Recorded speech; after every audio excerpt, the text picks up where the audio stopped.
Madame l'adjointe au sport, événement assez impressionnant. Est-ce que vous pouvez nous en dire un peu plus peut-être sur l'évolution du paddle dans votre vie? Déjà vous dire que je suis ravie qu'on ait accueilli l'Open de France de paddle place du Capitole pendant 3 jours. Un beau spectacle de grands joueurs, de grandes joueuses.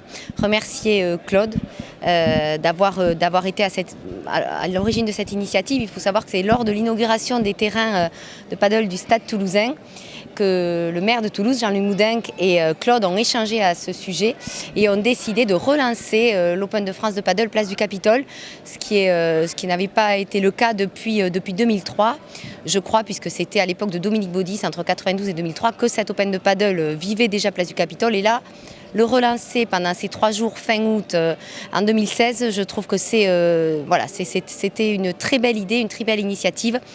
Vous dire également qu'on va le pérenniser, c'est ce que j'ai dit à Claude Batch tout à l'heure, c'est-à-dire que voilà, l'objectif c'est de continuer, de faire connaître, de développer encore plus le paddle dans Toulouse et dans l'agglomération toulousaine.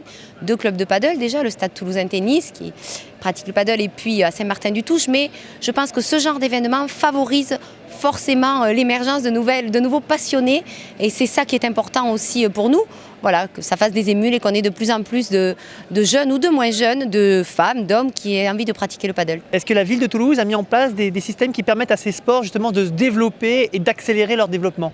Alors, on va forcément aller vers ça. Nous, pour l'instant, on est de l'aide logistique, on est des soutiens, c'est-à-dire que voilà, la mise à disposition de la place du Capitole, qui est très demandée. Donc voilà, ça a été une volonté forte du maire de Toulouse, Jean-Louis Moudenc, que le paddle soit mis à l'honneur pendant ces 3 jours. Et forcément, c'est par le biais de ce genre d'événement que cette passion pour le paddle va se développer. Donc la ville, elle vient en soutien, elle vient pour aider à ce genre d'événement. Après, certainement que nous allons voir naître des clubs dans les mois ou dans les années qui viennent. Pour l'instant, c'est pas très médiatisé encore le paddle, mais tout à l'heure, le ministre de la Ville et des Sports a dit pourquoi pas sport olympique en 2024, si on avait la chance d'accueillir les JO 2024 à Paris et que le paddle puisse faire partie des nouveaux sports, ben là forcément ce serait un coup de projecteur et un coup d'accélérateur. Et là, on ne se poserait plus la question de la médiatisation du paddle.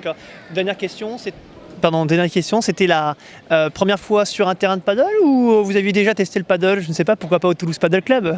Alors, j'avais pas testé le paddle, mais par contre, mon mari et mon fils qui pratiquent tous les 2 le tennis testent régulièrement le paddle et s'éclatent pas mal avec ça. Donc, je m'étais dit que pourquoi pas le tester, mais c'est une première cet après-midi, un double avec le ministre des Sports, comme il l'a dit, pas la même famille politique, mais la même famille cet après-midi sur le terrain. Votre futur partenaire pour les futures compétitions à venir au niveau du paddle?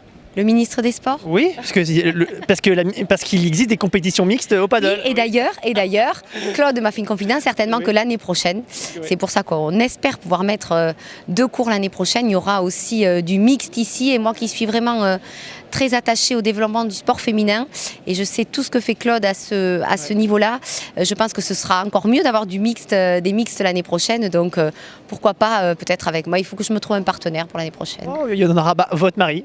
Oui, pourquoi pas mon mari. Vos enfants.